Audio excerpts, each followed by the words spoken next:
21. It's great to see everybody in attendance. Thank you for your participation. So we'll start off, if we'd please rise with the Pledge of Allegiance. I pledge allegiance to the flag of the United States of America and to the republic for which it stands, one nation, under God, indivisible, with liberty and justice for all.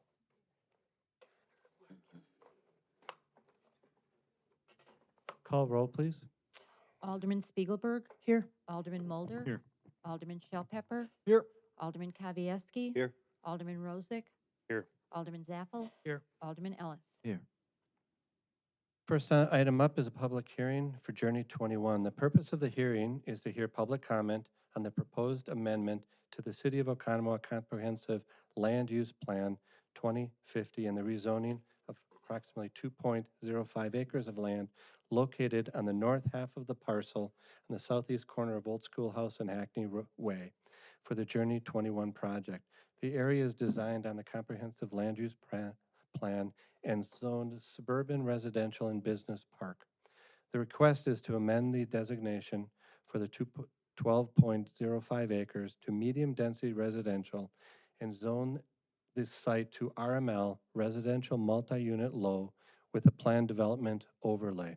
So I'd like a motion to open the public hearing. So moved.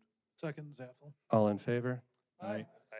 We're going to start off with basically two presentations, one from Mr. Gallo and then one from the applicant, and then we will go through the blue card comments that everyone would like to share their opinion. What we'd like to do in the public comments section, please, when you come to the podium, please state your name and your address and where you live, and we'd like to limit it to 3 minutes if possible. So I will have a little timer going up here. If you're getting late, I'll ask you to kind of close it up. I'm trying to do it respectfully for everyone. But if there are multiple comments, you can echo the comments, but just repeating everybody's comments doesn't help the council members in the process. So with those ground rules, Mr. Gallo. Good evening, Mayor, Common Council members. I will introduce the public hearing this evening. This is a combined public hearing with the Comprehensive Land Use Plan as well as a rezoning in one public hearing. It's for Journey 21. The site that is asked to be rezoned is 12.05 acres. It's not on Royal Mile Road. It's on the corner of Old Schoolhouse Road and Hackney Way. It's highlighted in the red right there. We all know where Oconomowoc Parkway is and Valley Road, so it's about halfway up. It consists of 12 acres. The site is currently vacant in area. But what is Journey 21 that we're discussing tonight? With a plan development, we get to see a plan and the use, and we talk about that, and that's all combined into the zoning district that overlays that area.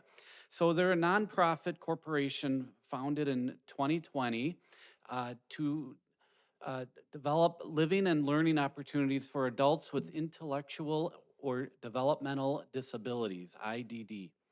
This project itself will be a mixed-use project. It contains apartment units, cottage homes, and an amenity building called the Enrichment Center.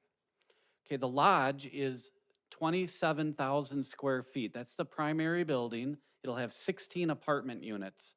The cottages will be individual home sites. There's 12 of those in the back, and an enrichment center at 10,000 square feet of it's somewhat like a clubhouse. It's a multi-purpose building.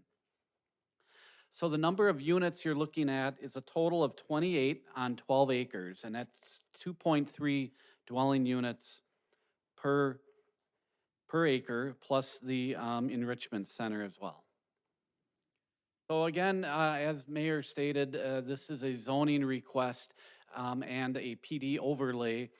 We have to change the comprehensive land use plan, which is designated as suburban residential and business park, to the RML, residential multi-unit low, and then the PD overlay. The PD locks in this plan that you're about to see with the lodge and the cottage homes and the enrichment center. And why do they need a zoning change to a multi-unit building? Because one of their buildings is multi-unit. The current zoning is suburban residential, which does not allow multifamily districts. So we get the zoning in place, and then the PD allows the site plan some flexibility. This is our current zoning. It's a little difficult to see, but there's two different colors on the 12-acre site. It's kind of some leftover pieces once Hackney Way went in. It segregated the business park zoning, a 3.5-acre site on the north area of this parcel. You have 7.5 acres of suburban residential that was kind of a leftover piece that actually runs all the way down to Valley Road. And then you have the corner, which was business park, that they're taking just under 1 acre of area. So it's 3 different areas that would all be then put in the same zoning district. This is the comprehensive plan. It matches the zoning map. You can see the teal color here, or light blue, is the business park. The uh, yellow is suburban residential, and then another little area of business park there. This is the Mandel apartments that are currently under construction. It's dark brown. They're asking the comprehensive plan to be changed to this lighter brown, similar to the village crossings for the multifamily use. Zoning is very similar. I won't go through everything again, but it's the same thing. The zoning would change to the light brown, which would be the RML, with the hash marks over the top of it being a planned development overlaid zoning district. So this would be the site plan that the plan development, again, locks in to this area.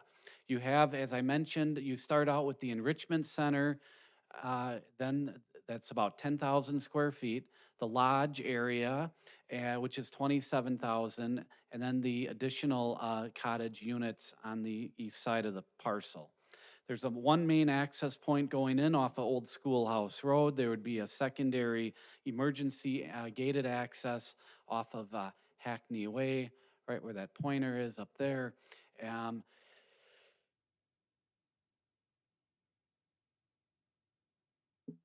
I believe the intention would be to divide this into 3 parcels.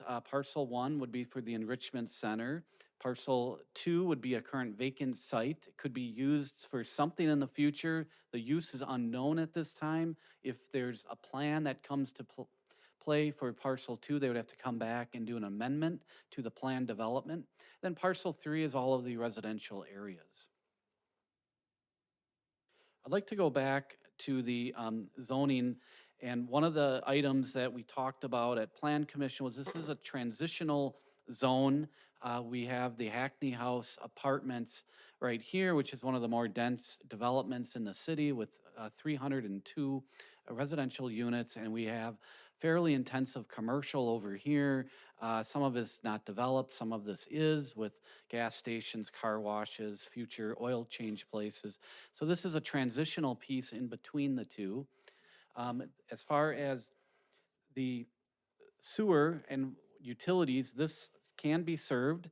However, any future changes of any uses or any highly intensive projects will have to be reviewed by our utility department, because this use is a sensitive area for the utilities right now. So we covered the site plan. There's also some pathways that we didn't talk about, some nice patio areas, greenhouse, and areas for recreational, like pickleball courts and sport courts on the site plan that would be locked in with this approval. So there's some architectural plans that did go before the Architectural Commission and have been reviewed and approved by the Architectural Commission. This is the cottage homes. They're not all going to look alike or have the same materials. This is 2 examples. One is a 1-bedroom with 1.5 bath, and then we have a 2-bedroom, 2-bath home, and then the enrichment center architecture. So again, the plan development locks in the site plan with an ordinance, which would become the law. In return, they receive flexibility from development standards. They're asking for some setbacks, accessory building requirements, the enrichment center use within the residential zoning district. In return, they're providing a public benefit that I'm sure the applicants will be explaining. So where are we? The Plan Commission held a public hearing on August 4th. They did recommend this to the Common Council with a positive recommendation. Um, the second public hearing is right now, tonight. There is on the agenda later this evening after the public hearing for the comprehensive plan amendment as well as the rezoning and the plan development. If these applications are approved, the Plan Commission needs to review the detailed site plans, which they're anticipating coming back in maybe September. The Plan Commission did want the council to know that this was a recommendation that it's like an all or nothing type application. If the zoning is approved, then it should be with the PD. If the PD isn't approved, then the zoning should go away. So this is a kind of, they wanted to, I wrote down the words, combine or be contingent on all of these things being acted on together. So with that, we're going to do a quick fly through of this project. It's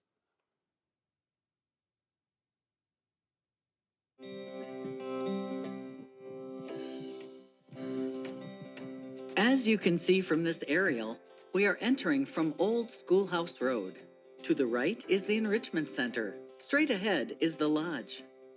Guests and residents will be greeted by a tree-lined boulevard that creates a welcoming feel to this community. As we move around, we can see the Enrichment Center that includes classrooms for art, music, technology, exercise classes, and other indoor activities. The main entrance of the Enrichment Center has a drop-off canopy, helpful with Wisconsin weather. Immediately adjacent, you'll see sliding overhead garage doors that connect the inside space with the outdoor space, as well as a patio and fireplace. This design fosters a sense of community and cohesion, critical elements of the project. As we travel across the parking lot, we are heading toward the front door of Journey 21, 1 and 2 bedroom condominium units in the main building that we call the Lodge. We are entering through the main doors with a secured entrance where visitors and residents are welcomed by a guest services desk. Flanking the desk are corridors with conference rooms and staff offices. You can see the reference library for residents, parents, and support staff, including space for small groups to socialize. As we turn the corner, we are greeted by the large, double-height great room area. There is a kitchen that serves meals to residents and can be used to prepare and serve meals for special events. The great room will also include a small gym, game and media rooms for gathering and enjoying social activities. There are so many places for residents to come together for conversation and fun. As we exit outside, you can see that the entire community enjoys a wonderful amount of common gathering and inviting green space for grilling, sports, or just sitting by the fire. Flying over the common space, we have intentionally arranged the single-family cottages around a large central green space. The cottages have front doors and porches facing inward to promote engagement and safety, creating a community built around people, not cars. There will be additional amenities like a greenhouse and gardens. A series of pathways will be interwoven throughout the community, inviting residents to explore, be active, enjoy the beauty of the outdoors, and connect with each other. A sport court is a nice addition to play pickleball, basketball, bocce ball, and cornhole. A hot tub. Large covered patio for shelter from the elements. And a fire pit make this space especially desirable. In our final aerial view, you'll see the Enrichment Center in the background, the large central space of the lodge flanked by 2 apartment wings and the cluster of single-family cottages spread throughout. Journey 21, where community creates opportunity.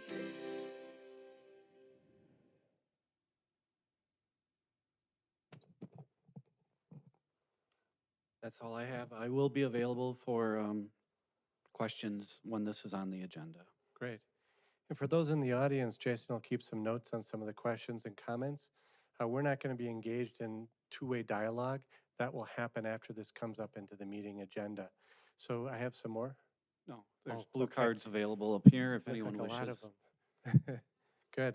So if you'd like to make a comment during the public hearing, please grab one of the blue cards. So we'd like to hear from the applicant, John Spheres. Good evening. Tonight, we'd like to present Journey 21 to you, its concept, and why it should be located at Pabst Farms. Originally, Sheila and Susan came to our office, mothers that founded Journey 21 looking for a site. I recommended Oconomowoc. Said I have more than 43 years in real estate in the city of Oconomowoc, and I know every inch of the community.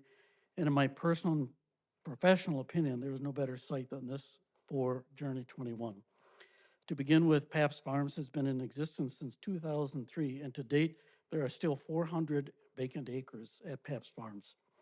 I don't know how many developers that I know that can hold on to this much land for 18 years with not much happening. Pabst Farms has been a good neighbor. For those of you that don't know, Pabst Farm donated land for the YMCA, the Summit School, the fire station, Parkland, and Chapman Park. I know we all would like to see more retail and offices there, but the reality is it's not going to happen. The town center was a great concept, but the reality is there was not a demand for it. Things changed, the economy has changed. Who have ever thought that Boston store would have gone out of business, or that Bayshore Mall would have been foreclosed on and now being torn down and rebuilt for more apartments? Brookfield Square is now mostly restaurants and entertainment. The world is changing. We don't have the demographics that attract large retailers, and office buildings want to be closer to I-94. This is the ideal location for Journey 21 for the reasons that, number one, it's close to the YMCA, close to shopping, close to groceries, close to parks, the bike trail, and close to restaurants. And there are sidewalks for walking all these places, as Pabst Farms is a pedestrian-friendly community, which is crucial to the residents that are transportation dependent. There's a need for this, and many people will benefit, and it will be of a great quality of life for the people that will live here. On top of all this, the city will benefit as the total property value will be estimated at $20 to $22 million. This is an ideal location for Journey 21. It's low density, high value for the city, a good transition of neighbors to the Mandel apartments, and it's much better than having an empty lot there. I give these mothers credit for having the passion and love for their children to take on this project. I hope the Common Council will support Journey 21 and amend the land use plan to rezone this parcel for a great use. Thank you. Thank you. I'd like to introduce at this time Pete Damsgaard, who is the architect.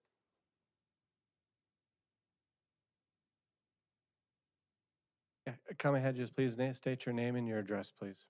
Peter Damsgaard, 11739 North Shore Cliff Lane. Thank you, Jason, for your presentation and council for hearing our project today. I'd like to reinforce a few additional points here. First, this project, we believe, meets the original comprehensive plan use. More than half or 2/3 of the existing site is zoned as residential, with the remaining being commercial. We feel like we're meeting that both in density and intent of purpose.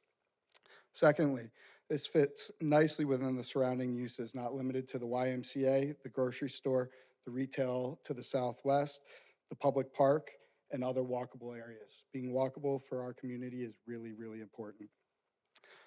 Third, our project and residents fully embrace the future use around them. They will be users of any opportunities that happen in the neighboring business park. This project additionally will fill a void in the housing stock in the city of Oconomowoc and surrounding communities. It will draw people from other communities to this community. Finally, this project advances the aesthetics at past architectural review, the functionality, and the economic development objectives of the surrounding area. Additionally, I'd like to echo John's comments about how the world is changing as it relates to not only retail, but also office space. It's very different than it was just a few years ago. Next, there's a few questions about the tax status of this project. I want to be very clear that this project will consist of mostly taxable land. We're pursuing a non-taxable or tax-exempt portion for parcel one, which was the enrichment center. And we are open to discussing a pilot in lieu of taxes. We have done some preliminary calculations. We were within 10% of our project's tax revenue is within 10% of what would be there as it's currently zoned.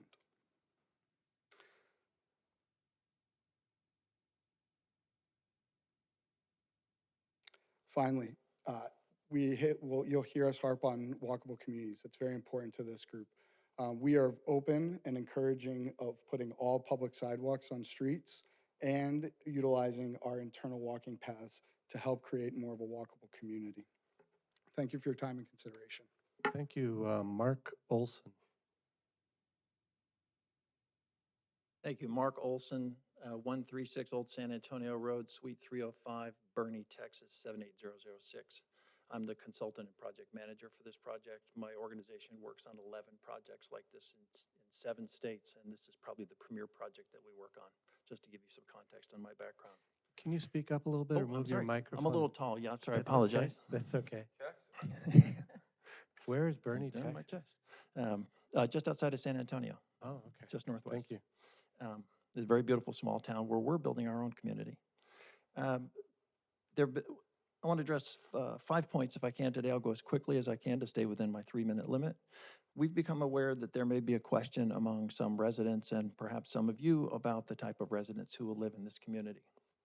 Now, the first question that I might have back to the council is, did people ask those same questions of Hackney House when that got built? Maybe not. It's an issue that we deal with the intellectual and developmental disability population all the day. But let me be clear, we are not a medical facility. We're not a rehab center. We're not a treatment center. We're not assisted living. We're not assisted care. We are an independent living facility, just like Hackney House. If a senior citizen lived at Hackney House and needed supports to help them through the day, our residents would have the same type of supports. It looks no different. IDD, intellectual and developmental disabilities, are not a mental health issue. Those are 2 completely separate issues. Intellectual and developmental disabilities affect an individual's ability to process and use information and thus impact their ability to be successful with reading, math, writing, and learning tasks. And by the way, every person with IDD is different from every other person with IDD. People with intellectual disability can learn and develop new skills, but they usually need assistance to do this. Intellectual disability is a lifelong disability. It cannot be cured. However, a person with IDD can be independent and thrive with the appropriate support and guidance, opportunities to learn effectively, and services matched to their needs. Adults with IDD are not a public safety risk. Our website clearly states who we believe can be successful in this community. You're welcome to go to it, but if I may, who we believe can be successful at Journey 21. Adults ages 21 and older who have IDD and who meet the requirements of our evidence-based admissions process administered by a qualified third party. We will use this to determine who we believe can be successful in our residences and programs. We expect there will be a range of abilities, support needs, and mobilities. Just because an adult with IDD may not be fully independent doesn't mean they couldn't be a fit with us. We will not be a skilled nursing or long-term care facility. Therefore, we do not believe that adults with IDD who are medically fragile or required skilled nursing may be able to live successfully in our community. Because our first priority is safety, we do not believe that adults with IDD whose behaviors make them a risk to the safety and security of themselves, other residents, staff, and guests, or to property will be able to live successfully in our setting. There's been another question brought to us. What about the demand on EMS? I work on projects all over the country. If I don't work on them, we've been to 50 of them around the country. The demand on EMS is less than you would find in a typical street or in Hackney House or in some other development around the community. We've also put safeguards in place to manage that. Our staff will be the first point of contact for residents to triage any issues that come up, medical, fear, anything else that they might come up. They won't be just immediately dialing 911. If we determine that an individual needs those services, then we will go arrange those services. And third, we're going to use smart home technology to manage a lot of this. There's very, very good smart home technology. The public benefit to Oconomowoc, I want to read something very specifically. If you This can is, kind of wrap it up a little bit, that'd I'll be make great. this my last point. I'll be But done. you came from Texas, so we'll give you a little extra I time. appreciate that. I want to make this one point very, very clearly. For every $100 in direct economic activity in our community, an estimated $65 in additional economic activity is generated in other parts of this community. Thank you very much. Thank you. Lynn Wright?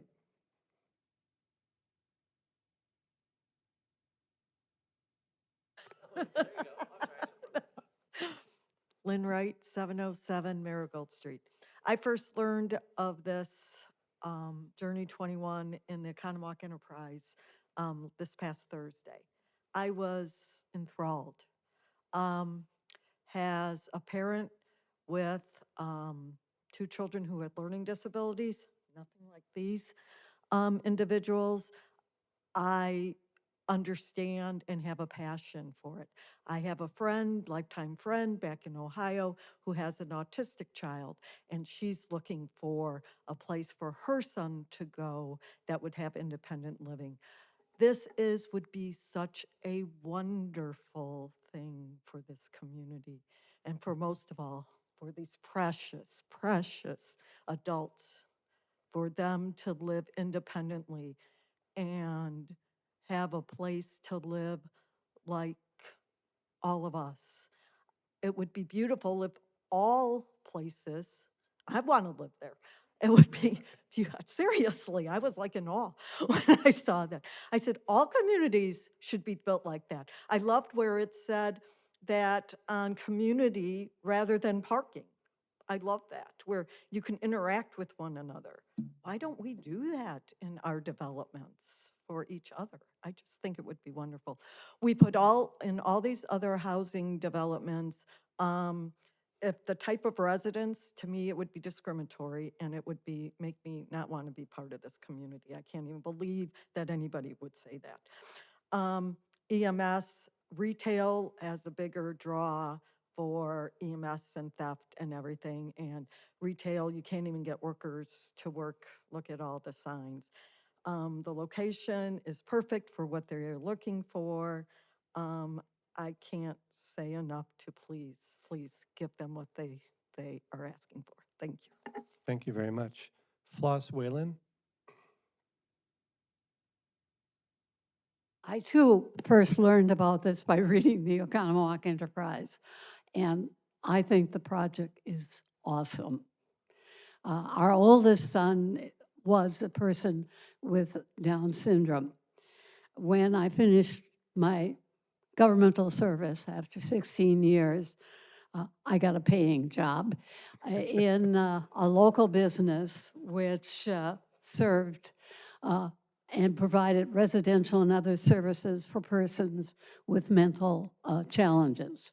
We did not serve the type of people who will be in this proposal, and there is a great need really to cover this particular area. But what I did learn in my more than 10 years in that field was a great deal of respect for the profession in the first place. And I have developed a great love for the people they serve.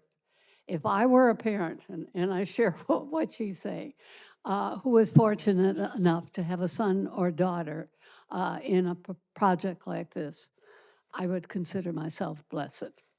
Thank you. Thank you very much. James Marriott?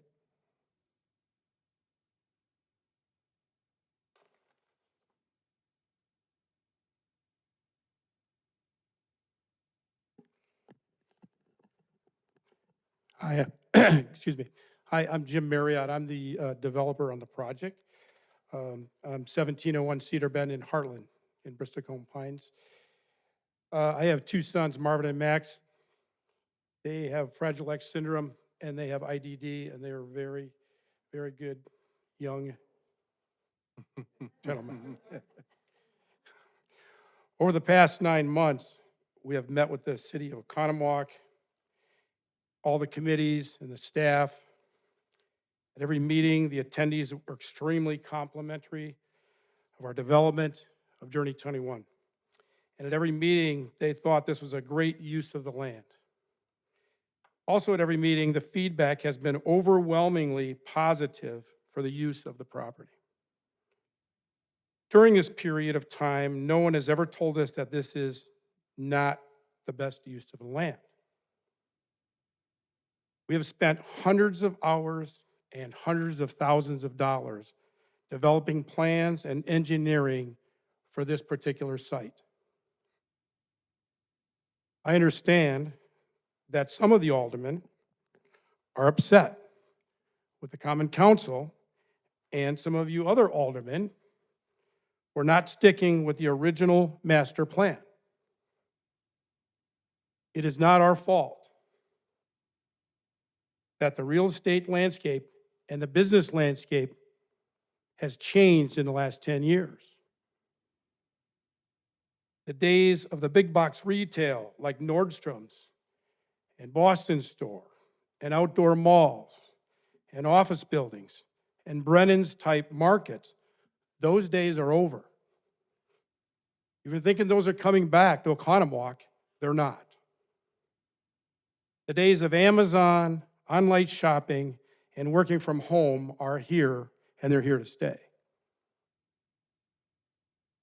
Much of the Pabst Farms land has sat empty with no income to this city for the past 18 to 20 years. You recently approved Mandel's Hackney House apartment project, which is adjacent to this site, and which was approved to be a good use for this land. You are saying that Journey 21 is not a good use of this land.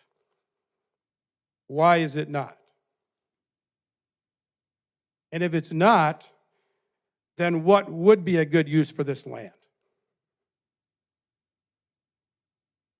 I would ask you to answer those questions when we have our time allotted, please.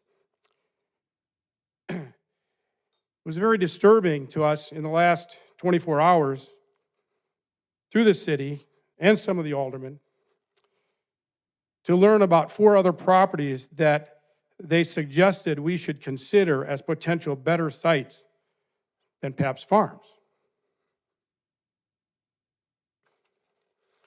My question to the alderman is, what makes these sites better than Pabst Farms?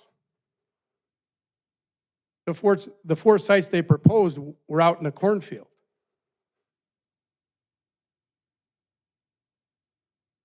With all of the amenities, including partnering with the YMCA, the fire station, the restaurants, the retail, and a park, all within walking distance, there could not be a better location for this project, Journey 21. If you could wrap up, please. For the record, we would not consider any of those 4 proposed sites. There's been no income in this site in the last 20 years, as I suggested. I also want to add that we are prepared to break ground in the spring of 2022. Thank you. Thank you. Carolyn Hoffman.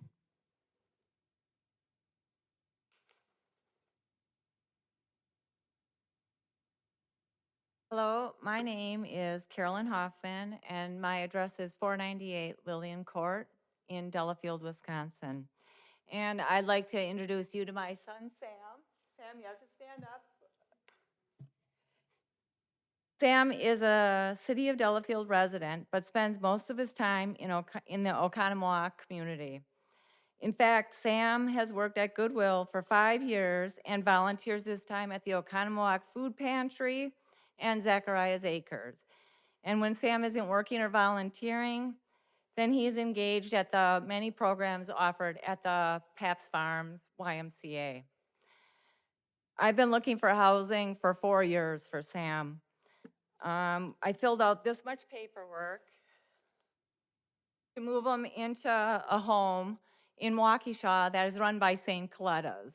After which time they told me because of COVID, he would have to quit his job, go to their day program in Brookfield. And then even without COVID going on, he would not be able to be in the home between the hours of 7 a.m. and 4 p.m. because ideally he would be at their day program. So again, he'd have to quit his job. So that really was an unrealistic solution. in my opinion. So I'm grateful to you for considering rezoning for Journey 21 because this is a wonderful option for my son Sam in a community that he loves. When Sam was 2, I was told he would never walk or never talk. So after thousands of occupational speech, therapy sessions, and medication trials, Sam can walk, Sam can talk, and Sam can hold down a part-time job. So I feel like everybody else, Sam has a right to have a home that he loves in an area that he loves. Thank you very much for your consideration. Thank you. Susan Marriott, Marriott, excuse me.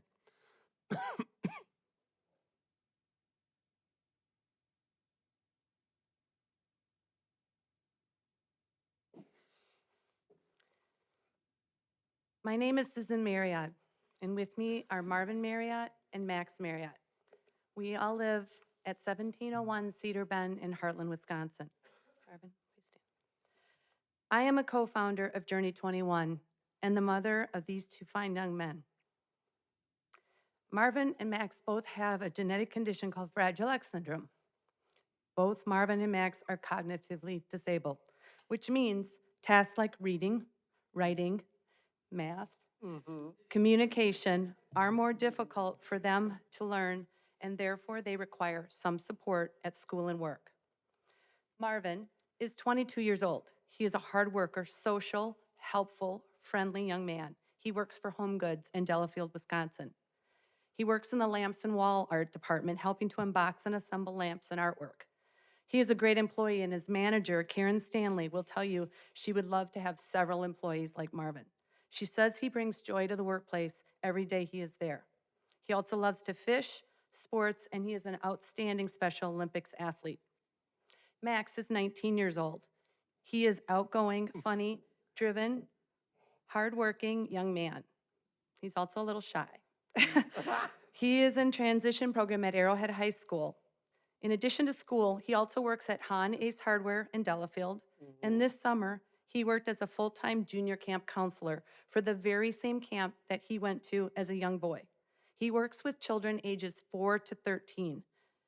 And I can't tell you how often we are stopped by parents of these children, and they tell us how much their children enjoy working with Max and how he makes them feel special every day they are at camp. Max also loves music, sports, and is also an outstanding Special Olympics athlete. Both Marvin and Max are ambassadors for Journey 21. Journey 21 was created with the vision to build a community where Max, Marvin, and Matt and other adults with intellectual or developmental disabilities can have the support they need inside their community and the support they need from the greater community.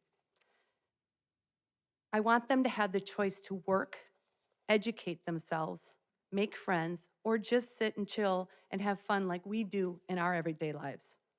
I want to give them the tools that enable them to live their life the way they choose and as independent as possible.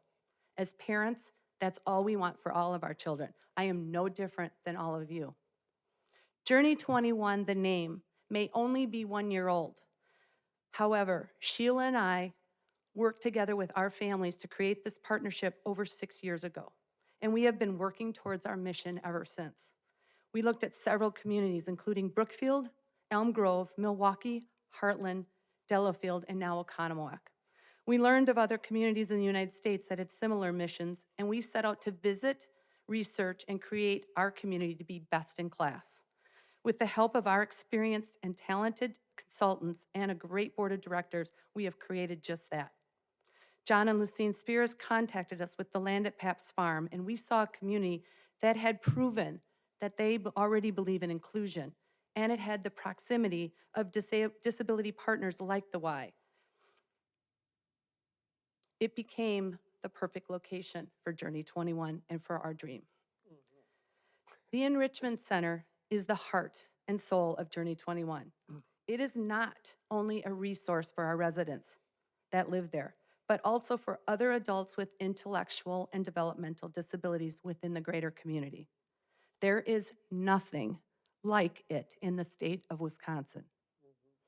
I strongly encourage this committee to be part of helping to provide a solution that not only addresses the critical lack of housing for adults with intellectual and developmental disabilities, but also brings opportunities for enrichment to a population that has been so grossly overlooked. Please approve Journey 21 and demonstrate how this community creates opportunities. Thank you for your consideration. Thank you. Ann Pearson?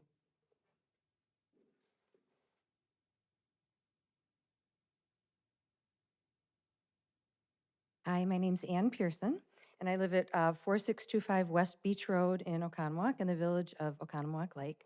And I'm here with my daughter, Amelia. Amelia, do you mind standing up, sweetheart? She's 21 years old, and she has developmental and intellectual disabilities, and she is a graduate of the Oconomowoc High School class of 2019. And she's been a member for the past, well, this year she's not doing it because of COVID, but she's been a member of the Paracheer USA team representing the United States of America. She's a current student at UW Whitewater in the LIFE program. It's a program for people with intellectual disabilities, which stands for Learning is for Everyone. She's studying childcare with the hopes of a career in working with children. And right now, she currently works at All About Learning in Oconomowoc as a childcare aide with 2-year-olds, and she loves it. I've been talking to Sheila Freisinger and Sue Marriott the past couple of years about these wonderful plans that they have, because it really entwines with our family and the hopes that we have for our daughter with intellectual disabilities.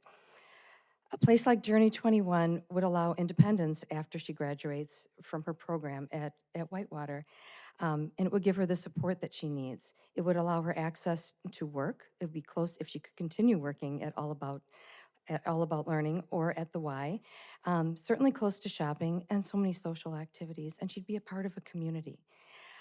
She just really wants independence. She has that right now, living in a dorm, and actually she's moving into an apartment next week at Whitewater with a few other students in her program.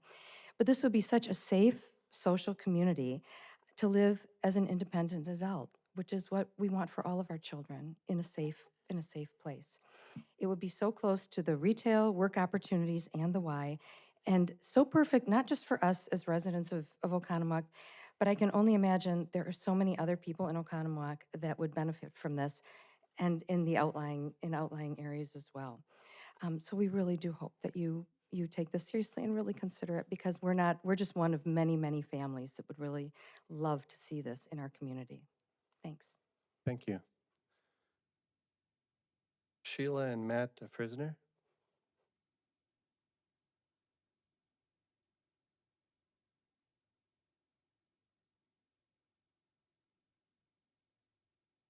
Welcome back, Matt. Thank you.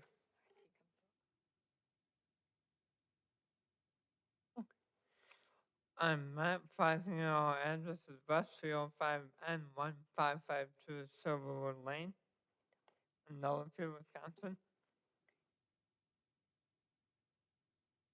Hi, I'm Matt Freisinger, and I would like to tell you about my story. As a student at Elwood High School, I'm excited to see my friends work in the coffee shop and the manager for the boys basketball team. I am still the team manager and get to spend time with my basketball friends and coaches during the season and summer camps. I help out all the practices and go to all the games. Sometimes I get a little loud in the locker room after a big win. I have 2 jobs. I work at Waukesha Golf Course and the Racket Club in Heartland. I'm playing lots of golf with my family too. My mom says I am the best cart driver. Independence to me means making my own choices, living and having fun with my friends, and having a job that to call Journey 21 my home. Yeah.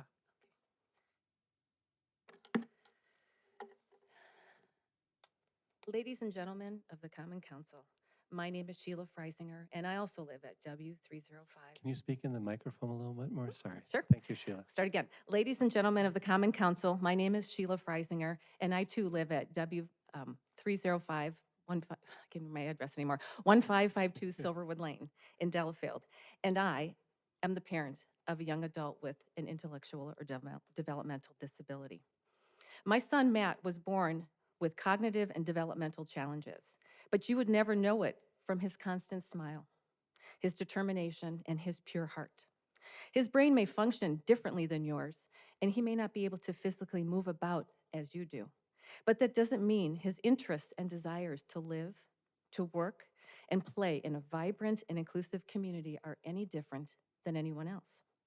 When Sue and I launched Journey 21, we chose to develop our residences and enrichment center in Paps Farms because the YMCA was already there. The community had proven that it embraces diversity and offers opportunities. We knew we found a home for Journey 21. But in the last week, we began hearing phrases like, is there a better use of this land?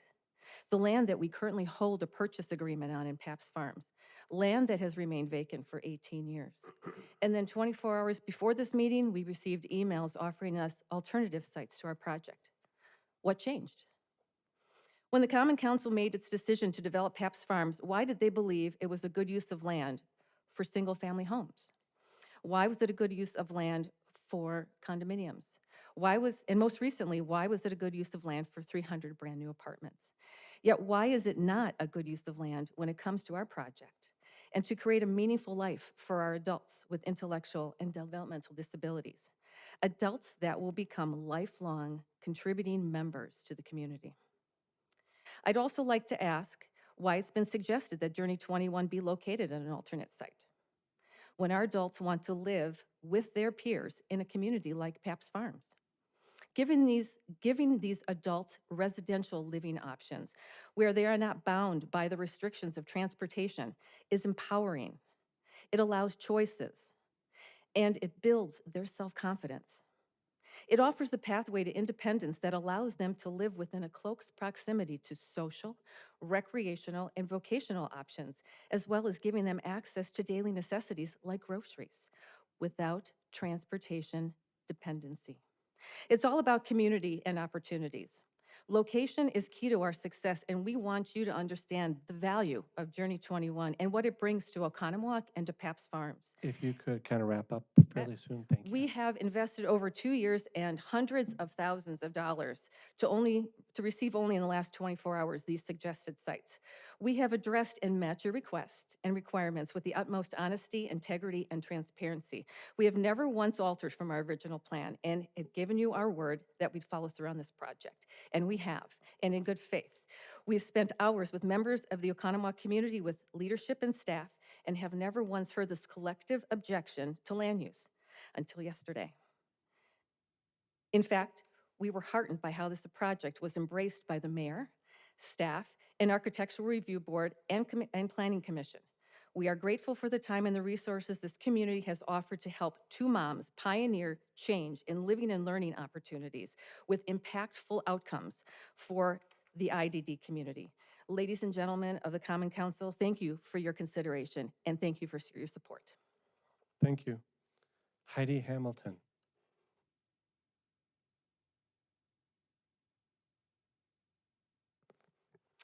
Good evening. My name is Heidi Hamilton, and I live at N54 W35230 Coastal Avenue in the town of Oconomowoc. Yes, I live in the town of Oconomowoc, but I teach at Arrowhead High School. I understand the conflict, and I couldn't be prouder of living here in Oconomowoc. I have been a special education teacher for the past 29 years at Arrowhead High School. I am also the program director for Journey 21. Many times, my job as an educator is to prepare our students with special needs for life after high school, whether that be employment, whether that be living in a community setting. That is our job as educators. As you have met many of our students and young adults, they are working, they are happy, They are citizens that just want to be part of a society.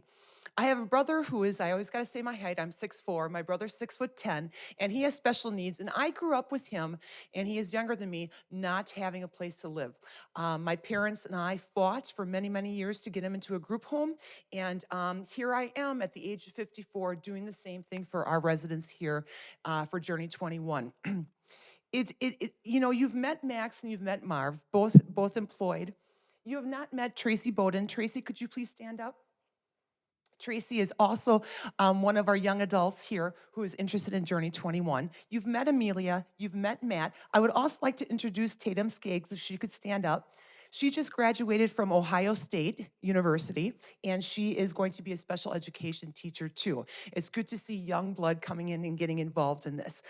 There is an immense need for a facility like Journey 21. And as educators, we prepare all of these young adults to be part of a society in a community. And as an adult who lives in this community, there would be nothing better to have this in our community.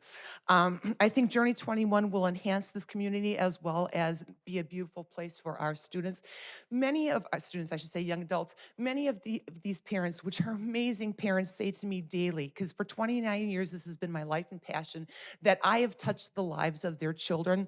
They have no idea that they touched my lives. So thank you very much. Thank you. Mary Warden?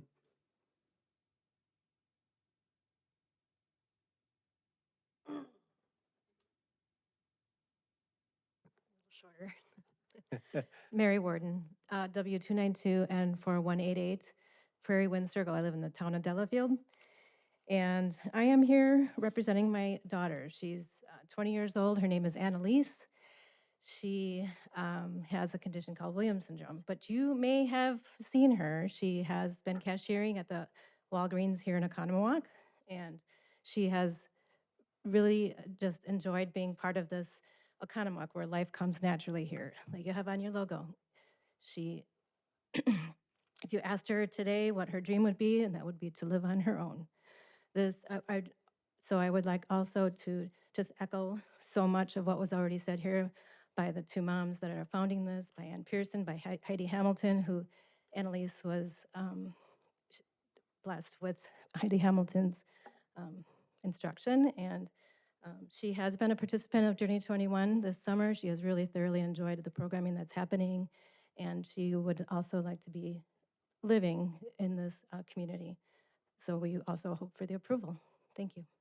Thank you very much. That was the last blue card that I've received. Are there any other public comments before we close this public hearing?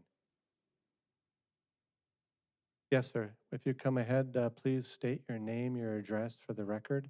But please speak slowly because I don't have a blue card. I will, and I apologize, I got here a little late for get blue card. My name is Jerome Janzer, Jerry Janzer. I'm at W307 N1677, Shadowwood Point in Delafield, Wisconsin. Thank you very much for the opportunity to say a few words. Real quickly, by way of background, I grew up in the Lake Country area, went to Pewaukee High School, lived out here in Delafield most of my adult life. I have a great feel for the Oconomowoc community, great respect for it. My day job, if you will, is I'm a real estate development attorney, been that for 40 years in corporate law as well. So I have a sense of developing of real estate. And I want to make just a few comments about the physical aspects of the site and then the need for this in our community.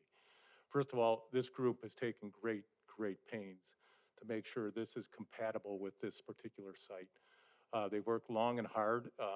It's called a transition site. Ironically, most transition sites go from a very intense use to a very residential use. They're actually surrounded by two pretty intense uses on both sides. So there's certainly not an intensity of use here that would cause any problem. The quality of the materials, you saw the designs, is compatible with any living area in the area around Pabst Farms. It's the highest quality. It looks like attractive residential housing. It's not high density by any means. You know the great pain that Pabst Farms has taken to do a quality development here, and I applaud Pabst Farms for welcoming this particular community into their midst as well. In terms of the development itself, how did I get introduced to it? I do not have a child with IDD. My youngest daughter, Rachel, happens to be good friends with Matt. They were born at the same time. We live in the same subdivision. They went through school together every year. They are best friends. I can tell you Matt is just a fine young man. I would treat him as my son. I can't tell you how wonderful he is. And he wants nothing different than my daughter. My daughter's graduating from UW-Madison, and she's in graduate school and is going to go off and work at KPMG in Chicago. Matt's not going to be able to do that. But Matt wants nothing different than my daughter. He wants to pursue life and happiness and have independence. And these families have put tremendous resources to make that possible for many others, so many others like Matt. And they're going to do it the right way. They're going to have the resources to do it. They're not going to walk away from this project. It's going to be a long-time community asset, and there's great need for it. So thank you for listening to my comments, and I hope you sincerely take this under consideration for approval tonight. Thank you, sir. Any other public comments before we close? Okay. And please, again, state your name and address. And I would really like it for those that didn't have a blue card to help us, if you could fill out a blue card and give it to Chief, just so that we have something for record, that would be helpful. Yes, ma'am. Hi, I'm Cheryl Bowden. This is my daughter Tracy. She's probably one of the oldest participants here with Journey 21. She's enjoyed all of the outings that they did this summer. She did a lot with the Y, but with COVID and all of that, a lot of that had ceased to exist. So this has been just wonderful. She does hold an early childhood teaching certificate, and that would be thanks to Heidi Hamilton from at Arrowhead. She worked with her to get that. She also worked at All About Learning, and she's worked at Pabst Farms for many years, 7, 8 years. So they're all part of that community. Everybody knows them. She has been in, multiple things, many places that we go to. They make wonderful employees. I own a franchise. I employ several from Waukesha that we take in, and they learn to work, and they are my best employees. So as everybody stated before, everybody's looking for help.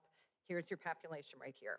So they show up, they're happy to be there, they're great with the community. Everybody loves them. That's pretty much all I can say about that. So this would be a great addition to your community. Okay? Thank you. Thank you. Any further public comment in the public hearing? Again, any other comments? I'd like to entertain a motion to close the public hearing. So moved. Second. Aye. Aye. All right, thank you, everyone, for your comments and your consideration. We're going to move on with the rest of the agenda, and this will be brought up and discussed by council very shortly. I'd like to entertain a motion to approve the minutes for August 3rd, 2021. So moved, Zaffel. Second, Ellis. All in favor? Aye. On to comments and suggestions from citizens. This happens at every one of our council meetings. I do not have any current blue cards. Are there any comments on any topic that anyone would like to raise? Not seeing any comments here. We'll move on to our consent agenda items. I entertain a motion to approve consent agenda items A and B. So moved. Second, Zaffel. Any discussion? All in favor? Aye. Opposed? Move on. We're going to move on to committee reports with finance. Consider act on approving adjustments to purchase order 12283 for gas and diesel expense. Mr. Fry. Yes, sir, thank you. The item before you tonight is driven by our new purchasing policy where a situation comes up, if a purchase order needs to be changed by more than $25,000, needs to come back to the Common Council for approval. This year, even though we're not quite, just over halfway through it, we ran into a situation with our gas and diesel fuel. We tried to make as good predictions as we can at the beginning of the year, looking out, and the two components, one is the cost and the other one's usage. Both of those numbers are higher than what we had anticipated going into this year. So we're requesting an adjustment of $48,000 to the PO. I'd like to entertain a motion. So moved. Second, Zaffel. Call roll, please. Alderman Spiegelberg. Aye. Alderman Mulder. Aye. Alderman Shellpepper. Aye. Alderman Kavieski. Aye. Alderman Rozak. Aye. Alderman Zaffel. Alderman Ellis. Aye. And for the audience, just so you're aware, these have been discussed in length at committee level. So if you think they're just Given the rubber stamp, they are not. I can attest to that. They've done a lot of work behind the scenes on this, so as you see some of these things go fairly quickly, all of these folks around here have worked hard on it. Let's move on to consider act on authorizing Western Lakes Fire Department Chief to work with Motorola to upgrade the city portable radios. Hi, this is the same request that Western Lakes Fire District Chief requested for the fire department. The city also has Motorola radios that are now not going to be supported anymore. This program was worked out with Motorola to swap out our old radios and get new free radios replacement. We just need to buy the new batteries for them and the new chargers for them. So I'm looking at a purchase order that'll go through for $24,262.29 that encompasses all of the radios within the city for swap out. The authorization is to have the Western Lakes Chief work with Motorola to make this happen. Like Alderman Kavieski? I'm all in favor of this. I think it's worth mentioning the value of what our replacement radio would be as opposed to the replacement batteries for the upgrade. I'm gonna get, well, it was $8,000 for a new radio, right? 4,000. Go ahead, talk. So if all of these Get the mic up. 48 radios had to be replaced, these are 12-year-old radios, would have had to be replaced. It's over $400,000. So for just over $24,000, this is a one-for-one trade-out, so. And it's actually a really nice example of our police chief and our fire chief working together on a unique opportunity that we had to jump on very quickly, so we got the benefit of it and saved money. Thank you, Chief Pfister, and thank you, Chief. Mayor? Yes. Just one question for you, Chief. Mhm. What happened? Why did we have to swap these out? Just explain to people that they're hearing 400 grand, now it's 24. Sure. You got to explain to people why. Thank- Sure, when thanks, Matt. Waukesha County did the radio system upgrade in 2015, Motorola agreed to support this brand of radio. These were radios that we previously had that they did a flash, a program that they were going to maintain through the life cycle of these radios, which is typically about 15 years. This year, we found out that Motorola was no longer going to support that, so the county chiefs groups of both Waukesha and Milwaukee counties negotiated this agreement with Motorola as a one-time swap for these 12-year-old plus radios. As Lori stated, the cost of buying 2 batteries and the associated accessories. Thanks, Chief. Thank you, Alderman Rozak. I'm glad you said that. Like to entertain a motion. I'll So move to author- Kavieski. Second, Rosek. A speed trial here. Okay. Any further discussion? Call roll, please. Alderman Spiegelberg. Aye. Alderman Mulder. Aye. Alderman Shell Pepper. Aye. Alderman Kavieski. Aye. Alderman Rozak. Aye. Alderman Zappel. Aye. Alderman Ellis. On to Plan Commission items. No, excuse me, Public Services, Mayor. Public Services. I crossed that off on by mistake. Sorry. Public Services, consider act on Resolution 21-R2976, awarding design engineering services for 2021 Olympia Fields Phase 2 infrastructure project contract. Mr. Fry. As discussed earlier today, this is a continuation of our Olympia Fields project. We're underway on the first phase, which has been design and construction management, and the actual construction is under the way. We reached out to Ari Smith, who did the design work on phase 1, and had him provide us a proposal to do the design work on phase 2. We only reached out to the one company because of the fact that there's been a team of individuals that have been working together on this for almost 2 years, and we're looking to continue that working relationship and carry forward all the knowledge that we've gained over the past. Their proposal that they submitted was $371,000. We are requesting the 10% contingency, which puts it just a little over $408,000. In the TIF plan, we did have funds for the overall construction infrastructure project, and we assumed a 7% part of that. So this cost is about $100 and some odd thousand under that number. We will have additional work that will need to be done, either environmental or such as soil borings, and then transportation with the improvements out in State Trunk Highway 67. So recommending the approval of Ari Smith. Comments or question for Mr. Fry? Alderman Kavieski. We talked about this during committee, and I think it's just good to get out in the public. Phase one, there were some issues with the trees. That communication glitch won't be something that is repeated in any of the elements in phase two. And I think it'd probably be beneficial to address that in regards to the developer's approach to correcting some of the trees that were eliminated. I just, again, a lot of constituents have come and asked that question. I think this is a good time to let them know the steps in taking care of that. So as I mentioned, we had a set of plans that was bid out that included removing all the trees on this parcel. The developer, in conversations with the abutting property owners, had agreed to leave them in place. Unfortunately, the subcontractor that we had on the project had the older set of plans, and they went through and removed that. So Vanguard is working to get the site graded and do some landscaping on that in order to approve its appearance as best they can. Thank you. Down the trees again, so it won't happen. I'd like to entertain a motion. So moved, Ellis. Second, Zaffel. Any further discussions? Call roll, please. Alderman Spiegelberg. Aye. Alderman Mulder. Aye. Alderman Shellpepper. Aye. Alderman Kavieski. Aye. Alderman Rozak. Aye. Alderman Zappel. Aye. Alderman Ellis. Up next, our Plan Commission. The first three items are all linked and tied, so I'm going to turn it over to you, Mr. Gallo.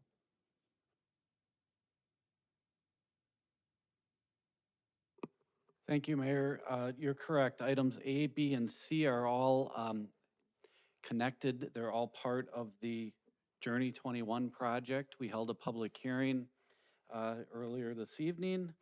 I counted 15 speakers on my list showed up and spoke in favor of this item. The Item A is the comprehensive plan amendment, which again, the city has an overwide plan that dictates what land uses should be developed in certain areas. So there, we can request to amend that plan periodically, and that's what item A is. They're changing our vision for this area. Then if that is approved, then we can go into item B to the rezoning to be consistent with the plan, and that would be to rezone the 12-acre site on the screen to residential multi-unit low, which is a multifamily zoning district that allows densities well greater than what's being requested. That's why this PD is so important. That's step 3, or letter C on the agenda. That would lock in this plan that would not exceed this density that's before you. I'm available to answer any questions that you may have regarding the 3 items A, B, and C. Council, do we have any questions for Mr. Gallo? Alderman Rozak. Yeah, Jason, let me start out by, there were some comments and about sidewalks. I actually did a Zoom call with a bunch of the developers, and we had talked about sidewalks. If we lock in item C, which is this PD overlay, we don't have those sidewalks on the plan along Old Schoolhouse, and I don't know if those are sidewalks on the top or if that's just white too along Hackney. But if we don't lock that in this PD overlay, how do we get that in, or how do we ask that those get put in? Sure, that's a great question. What's before you on the screen is what's called a GDP, a General Development Plan. And that by the ordinance, it talks about access, it talks about the main structures, the overall density, and several of the amenities. This is still a general plan. It can be tweaked. The plan commissioner said maybe the buildings for the cottages were a little too close together. So there's some things that we have to review, and that comes out in the major design review. And that would be like, the sidewalks. Yeah, I did request that sidewalks be installed in my letters. So we are at the review of the site plans at this time. I can't tell you what the width of their trail is, if that's going to be an acceptable width here or not. That's something that the plan commission can work out. I got to make sure the parking stalls are all sized accordingly to the code. But this is just a general plan at this time. So those will be worked out in the details. Because there was a lot of discussion about walkability and connectivity. Sidewalks to the front of this would seem to be part of that connectivity. So I'm surprised they're not in the plans at this point. And the whole area right around here, there's no other sidewalk right now on that area, is there? On the other side of the commercial? I don't think there's sidewalk over by Brennan's until you get to the other front of Bridgestone, maybe. I think there's sidewalks. I don't think there is. Yeah. So I it's believe important there's- it's important if this gets approved in some fashion, when we get to item C, if we get to item C, that there's a discussion about adding that as a potential part of the plan. The other question I had for you, Jason, on the site itself was, what else would be allowed now? If we rezone this, we change the comprehensive land use plan, there's gonna be a business district on both sides essentially still left over, and piecemeal other things left over. What else can go into business? So the Business blue- park is a pretty open category. That's what our corporate park is zoned, and we just approved a hotel and a Dairy Queen restaurant in that. So we do allow restaurants, hotels, we allow office, medical, professional services. It's a pretty wide open zoning district. What about restaurants? You said, Yes, did you say restaurants are allowed. So as I'm looking at this development right now, where it's put, you've got the yellow, which is suburban residential, right? Down the side. Yes. We've got blue, and then we're gonna have the light gray, light brown in there. So around this development could go potentially a hotel on one side, and on another side, some restaurant or medical clinic or something else, correct? And the way it's also zoned right now, we have a little yellow strip where someone could, I suppose, buy it, and as of right, put in a strip of houses, right? I mean, to me, when I look at what we're trying to do right here, right now, this is kind of this hodgepodge of zoning that should, in my opinion, be fixed as a whole, not in piecemeal. Alderman Shell Pepper. I heard a comment you made regarding the sewers, I believe, and you had said that if we added this project, the sewers would accommodate, our infrastructure right now would accommodate it, but after that, there would be issues. What do you? If we continue to change the comprehensive plan to more intensive uses, there could be concerns. We'd have to do sewer studies to make sure that there's a bottleneck on Oconomowoc Parkway. And,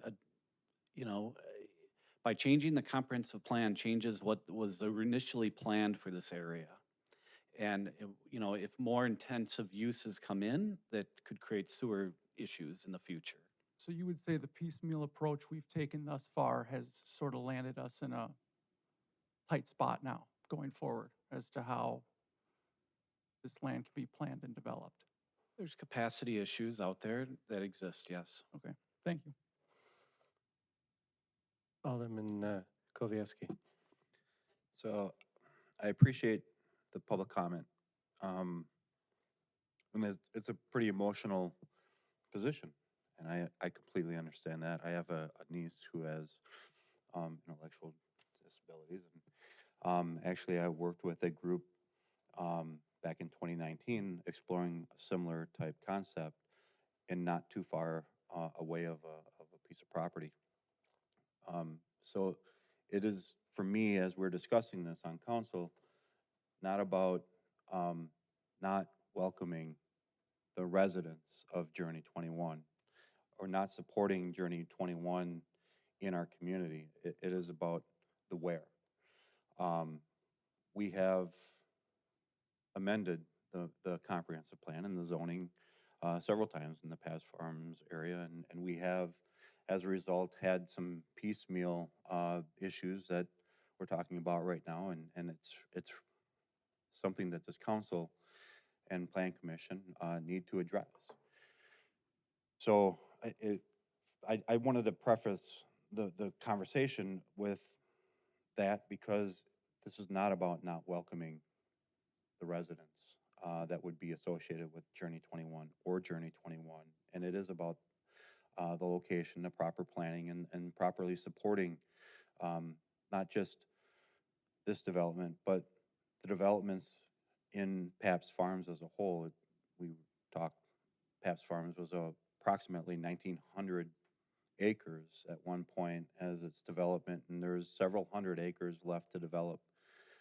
Those acres need to be complementary to what is there and provide for additional opportunities for logical development.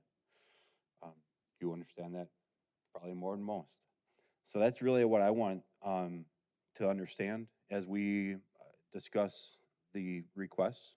How does that play? Do we need to take a look at the master planning for not just this area? Because again, I'd love to have my niece live next to me. I'd love to have any one of your children live in a community like this, in an area that makes sense within our community. I was volunteer of the year at the Y. I mean, this is all about community. The Y is about community. Your development is about community. So I want to make sure this is not about not welcoming that into Oconomowoc. I don't think anybody here on council would disagree with that. It's about the location as it applies to the master plan and how best to serve that. So I think that as we continue this discussion, how it plays to the infrastructure, how it plays to the remaining parcels that could be not just a hotel, but another private residence or a row of private, does that make sense? Do we do this first and then address that? Do we address that comprehensively first to make sure that everything is clean moving forward? I think those are the policy discussions that we're having right now. Alderman Rozak. Okay, I heard some comments from some folks that came out in support of this. So, and maybe Jason, you can address this. That within the last 24 hours, other sites were proposed, or there was some discussion about whether or not this is an appropriate use. I mean, I don't know, I'm not aware of that, but if you're aware of something with regard to that, I'd be curious to know. Well, with any project, you kind of get a feel. There was some talk at Plan Commission. It was not a unanimous vote coming forward. If this, I'm supportive of this project in the city. And if for some reason, knowing there's constraints with utilities, if this isn't the most ideal location, I went ahead and did some investigation on my own, and I looked at several other sites in Paps Farms that were even closer to the YMCA than this existing site. There's one directly north of the trail that is adjacent to the YMCA that's currently vacant and residentially zoned. There's also a site next to a nice, a very pleasant water feature off Paps Farms that's already zoned the same zoning that's being requested. That would not require an amendment to the land use plan or the zoning, and it's the same size. So there are other options in Paps Farms that maybe, I would have to double check with the utilities, but there might not be as much of a constraint on utilities in those areas. So there's possible locations that these could go. So I don't know if anybody from utilities is here, but when I was at the planning commission meeting, I thought you said that if we approve Journey 21, that any other development along that strip and pretty much that whole other area is done until we address the RECs. No, any change in Okay, a land use plan to more intensive uses. okay. We feel this can be handled, and, we don't know what other uses are coming to the city. Obviously, a large format retailer, they use very little water. But, again, this business park zoning can take restaurants, hotels, fitness clubs, those are heavy water uses. So we don't know what else is gonna be coming in the. Alderman Spiegelberg. So the other potential properties that you're talking about, those are also within Paps Farms? And those are zoned properly? Well, one of them is zoned properly. The second one is zoned suburban residential, but it is kind of off the beaten path. They both have frontage on Pabst Road. So I don't know if they're even on that aerial photo. No, they're not on this photo. So I'd be curious as to why those weren't considered then by Journey 21, if maybe they're a better fit. I don't know. I mean, I love this project going forward, but I'm just curious. Would Journey 21 want to respond to that?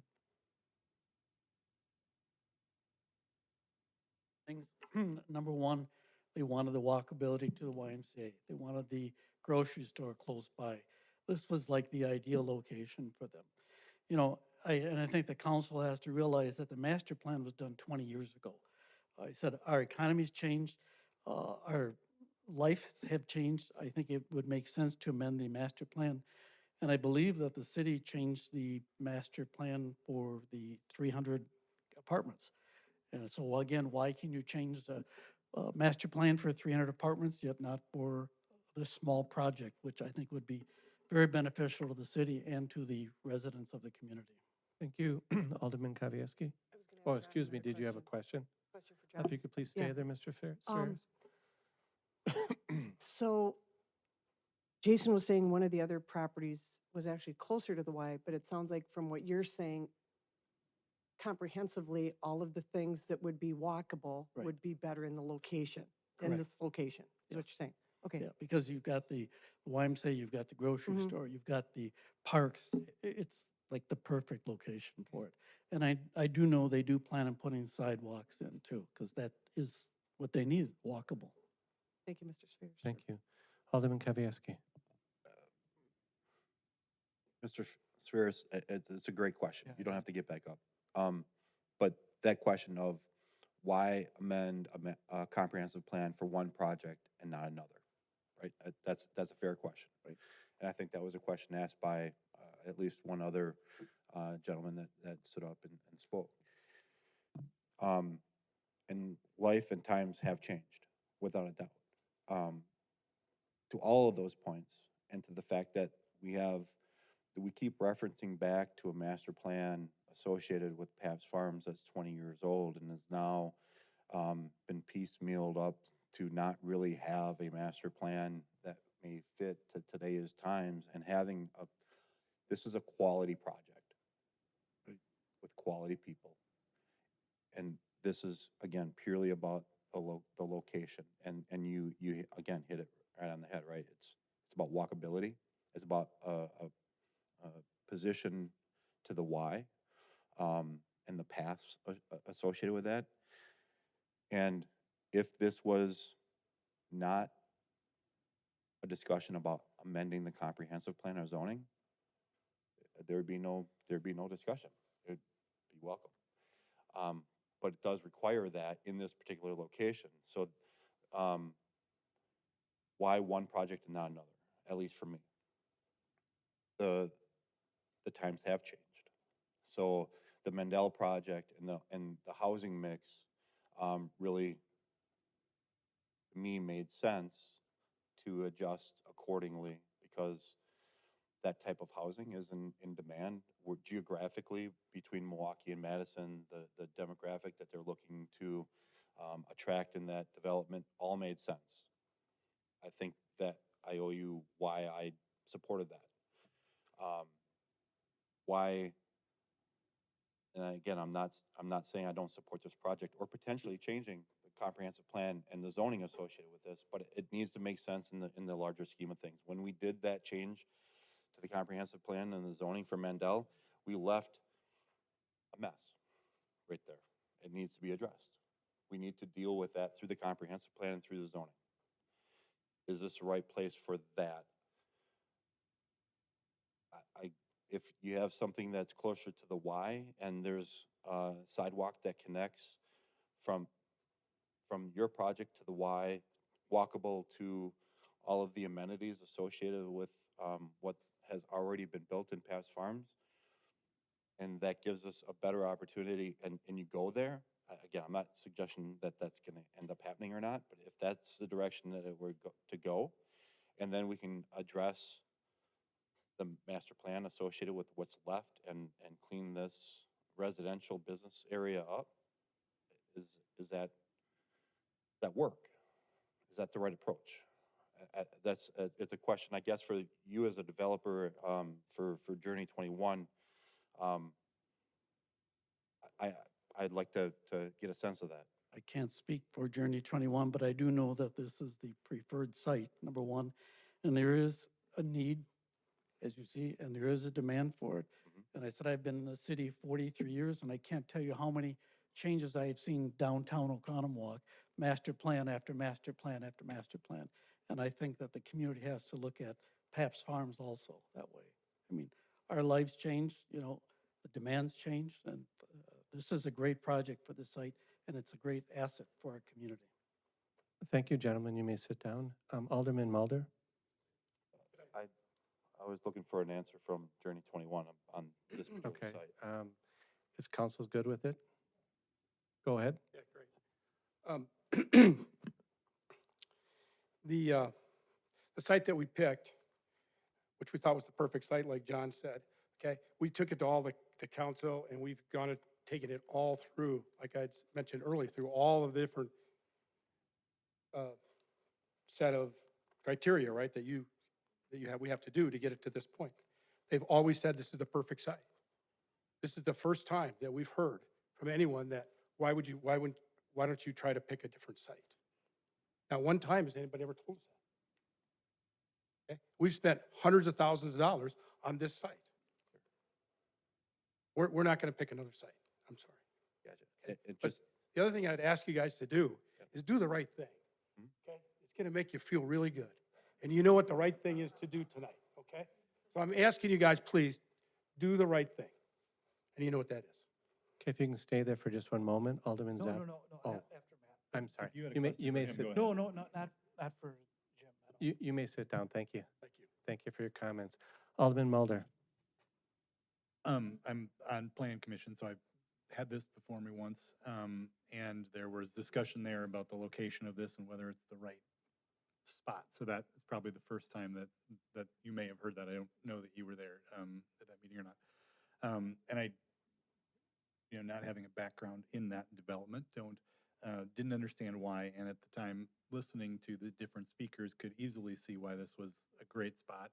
It has easy existing sidewalks already down the bike path right to the Y, and just a short block and a half to Pick and Save and other places. So it really does strike me as, I can see why, from a physical location, it's so ideal. And the master plan, a new master plan, certainly is needed. I mean, we end up with remnants here of in some businesses that don't seem to go together, car washes right next door to each other, and I don't see why this particular project trips that switch. Why at this moment do we have to say, okay, you know what, we've done enough, now it's time to just, we better take another look at the master plan, because we didn't do that at step 1, 2, we've never said that before, and now we're saying it now, and I realize we're getting to a point where there could be a tipping point, crippling effect to infrastructure at some point, where we need to do something different, and that the next project may suffer because of that. But it doesn't, not even thinking about the type of development and pulling any heartstring here for myself at all, although it certainly does. I don't think we would, this isn't the proper place to stop. We stop before we have proposals in front of us, and we still have a canvas out there that we want to repaint, is the time to do it, not once somebody has spent this amount of time and energy and gotten this kind of seemingly universal support for it. So I know there's a lot of implications of changing it, but it seems like to me that just the perfect project for there, and we can master plan around it. The chances are that master plan's not going anywhere either. Like this one didn't work out 20 years ago. I don't see the next one probably working out the way we designed it either. So in the end, I'm in support of this, and I just think it's the right piece of property because of so many reasons. And we can hope it would turn out a different way if we remaster planned it, but I don't honestly see that happening. So I'm in favor of it. Alderman Zapfel? I'm not going to be repetitive of Alderman Mulder's comments. I do see the need of this in our community. I think it'll fit the demand for folks in our community. I realize that a lot of projects over there have been piecemeal together. This is going to be a great asset for the community. I did not go to school for city planning at all, so I'm not a city planner. But this has come under the recommendation from the city planner and has gone through the architecture committee, city planning commission. I will be in favor of this project moving forward. Thanks. As mayor, I don't usually make very many comments and I don't enter the debate. But on this case, I'm going to make one comment. I think this is an exceptional plan that would bring a lot of value to the community. And it would be unfortunate if it doesn't get moved forward. Alderman Rozak. Well, let me start out by saying I appreciate everyone coming out. It's been great to have everyone out. I like the project. I like everything I see with the project. Um, I am opposed to the location, and here's why. First of all, I try to be consistent for the couple years that I've been on council. One, I voted against Hackney House because it was not the right use for that area. It was a hodgepodge, piecemeal zoning decision we made back then, and we're doing the same thing now. We create master plans. I don't know if any of you brought your master plan. I brought my master comprehensive plan because it's important for us to look at how we define these things in our city. And we make promises not just to the folks that want to build, right? But we make promises to the people that live here that have been paying taxes here for decades or for their entire lives. On page 145 of that master plan, there's 3 focus areas: Pabst Farms, Olympia, and East Wisconsin Avenue. Pabst Farms is specifically called out with the plan that you're seeing in this document. And it talks about land use policies, and I don't want to be a technocrat on this stuff, but it's important because this document is the promise to the people that live around there. Some of the folks know because I did my due diligence that I live around there.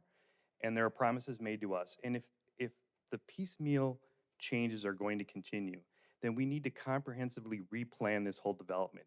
We can't just keep allowing this to happen. And what we're being told now is, well, this will be fine. The apartments were fine too. Don't worry about the apartments. We'll do those. Now we're going to do this, but now we're going to start running out of sewer recs. We've got hundreds of acres yet to develop, and now we're stuck in the corner because of past decisions made. Here's some of the land use policies. These decisions should be taken into effect when deciding on land use policies. Ensure that all development within the city is consistent with the comprehensive plan. Updating the future land use plan and policies as needed to serve the city. Align future land use planning with all long-range planning efforts. Pursue timely developments so that can effectively be serviced by municipal infrastructure. Those are the things we're supposed to take into account. So when we create these documents versus the hodgepodge zoning we're still doing here, we're going to be now with this kind of medium development density in the middle, suburban residential over here, business over here, commercial on the other side, with who knows what's going next to this. And we're allowing a developer, not really Journey 21, but a developer to come in and tell us, yeah, this is what I'm going to drop here. Hope you're okay with that. And I'm going to throw something different next door that maybe you didn't plan, but I'm going to ask for changes then too. I think it's incumbent upon us, whether it's this project or any project, and I suggested the same thing when we voted on Hackney, and I think I was the only dissenting vote, I could be wrong, that we addressed those issues out there, that we address the recs, that we address the plan, so that this doesn't happen again where we have development that people may or may not be happy with. Look, at the end of the day, this is a good project. I love the way it looks. I did my due diligence. I came to Planning Commission. I met with a lot of constituents and talked to a lot of people via email and phone. I did a Zoom with some of the developers and talked to them at length. Some of the questions were brought up tonight were questions I know I asked them because it's important and that's our job. But I don't think we should change the land use plan at this time. I think there should be a comprehensive plan change. I don't think these folks they could wait until that comprehensive plan change is done and we find out what is the appropriate use of that strip. I'm also a couple just very quick things. I believe we're doing spot zoning and we're isolating other parcels, and that's not supposed to be done in zoning and planning. The other thing we're doing is we demanded when Olympia came to us that they create a master plan for their development. We demanded that of PAPS, and now we're being just given whatever comes, whatever shiny and new that day for them. And I don't think that's the way we as city officials who don't represent Journey 21, that represent all the community, should consider. There's also just a few minor things that I would just say about the project itself. One is we have this floating parcel 2 in the front of the development. They've said, I think the line was unknown use for several acres. I don't like that. And when we're deciding on a land use plan change like we're deciding on tonight, we can look at those things and say, I don't like that hanging out there. What's going to be there? An apartment tower? They don't know. So we don't have to give them the land use plan change with those questions hanging out there. So I will be voting against this project. No offense to the project itself, again. And I'm also not gonna second guess where you wanna go. You guys pick wherever you wanna go. It's your job to pick where you wanna go. But if the zoning doesn't allow it, the zoning doesn't allow it. Alderman Kavieski. To Alderman Rozik's point, if it doesn't move forward today and it gets cleaned up and we can get this addressed to move it forward clean within a short period of time, it would have been nice to have that addressed previously. You said you spent months on this. This has been out there for a while, and it could have been addressed earlier, which would have led us to a cleaner approach today. But we'll see what the vote is, and either way, I really applaud you and appreciate the project. Any other comments from council before I entertain a motion? Alderman Spiegelberg. I was on the fence and off the fence and on the fence and off the fence with this for various different reasons, and some of which Matt Rosick brought to light. But I really got a better idea of what this project will be and what it will bring to our community, having heard everyone speak tonight, and I appreciate that. For the record, myself and Tom Stray also were dissenting votes on Hackney. But this is a different situation, and I will be voting for this.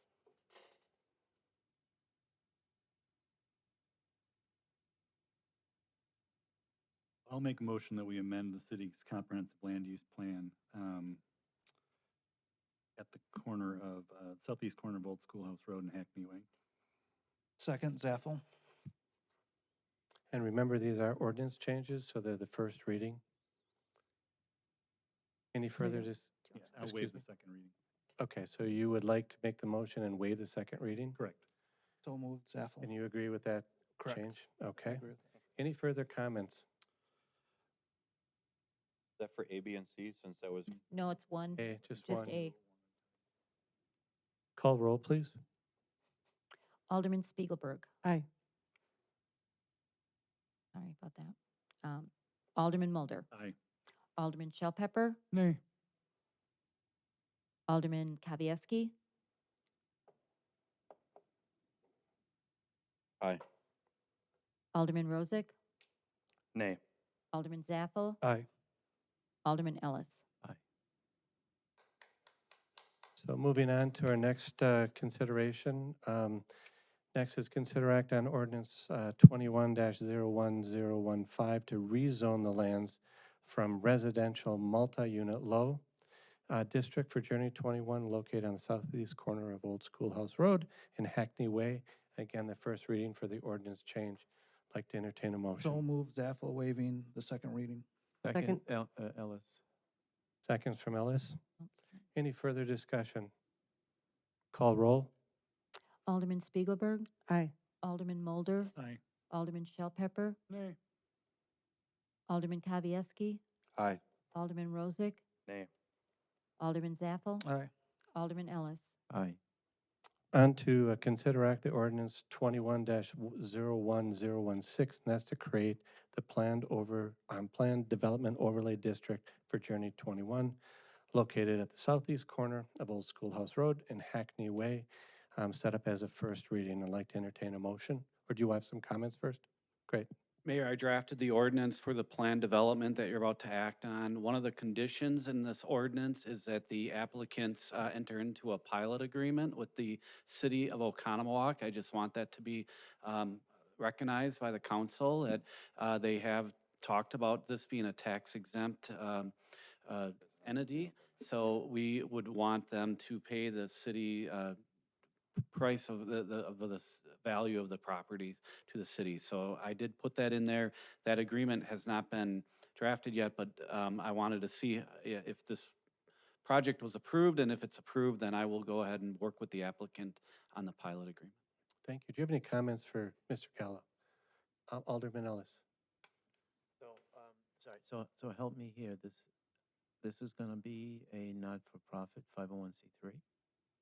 Parts of it. Yes. Just the enrichment center. Just the enrichment center. Bottom left corner of your screen. It says enrichment center. The rest. And that's not even determined yet, because they have to make an application to the city assessor, and the city assessor has to agree that it is tax exempt under Chapter 74 of the Wisconsin statutes. So what Mr. Gallo is saying is they volunteered because you can't require a pilot. They volunteered to pay the city-owned taxes on the assessed value of that property. So what Mr. Gallo is asking you is whether or not, as part of this, you will direct he and I to put together an agreement that they have asked for. So, Just as it relates to that one parcel. Same as we've done with some of the other nonprofits. but are they a 501c3 now, or are they going for that status as we speak? The 501c3 has absolutely nothing to do with anything. Yeah, but It's it does the use for tax No, purposes. It's the use of the property and whether the property itself, the use is tax exempt under state statute. 501c3s can own property that's taxable. I'm aware But of that. this one parcel, that use, they think will qualify to be tax exempt. The gathering facility. And if it doesn't? And if it doesn't? Well, if it doesn't, they have to pay taxes on it. Any other comments, questions? Alderman Rozak. Yeah, I'm going to make a motion to amend the ordinance on page 5.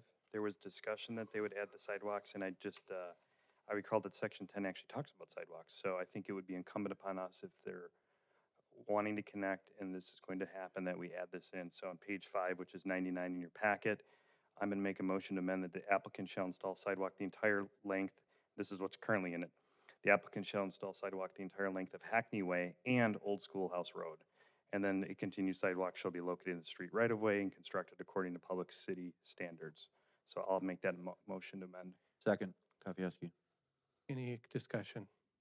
Yes, so when we say the entire length of Hackney Way and the entire length of Old Schoolhouse, so that's not just their parcel, you're saying? No, that it's you're within their just parcel. Within their parcel. So Okay. that's the language that was in it before, and it corresponds to the parcel descriptions and the site Okay. descriptions. Gotcha. Questions, Alderman Spiegelberg?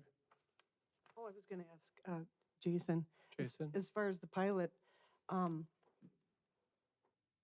so they volunteered, and you guys have been in talks. Have we ever been in a situation where we actually haven't had the agreement at this time? Or where someone changed their mind on a pilot? Could I address this, please? A pilot is a piece of paper that can be ripped up tomorrow. I know. So if they want to volunteer it, they can volunteer it. 3 years from now, they can say, we're not going to do it anymore. I understand, and 1 year from now, they can say They they could, don't want to do it they could anymore. do it after you But- vote to approve But this. an agreement is something put Nope. forth in good faith, to Well, a degree. It I'm seems to gonna me agree that with they're acting Karen in good faith. So let's come to order, please. Ms. Sullivan? I would just like to say that generally, we like to have that agreement with the organization for tax exempt property.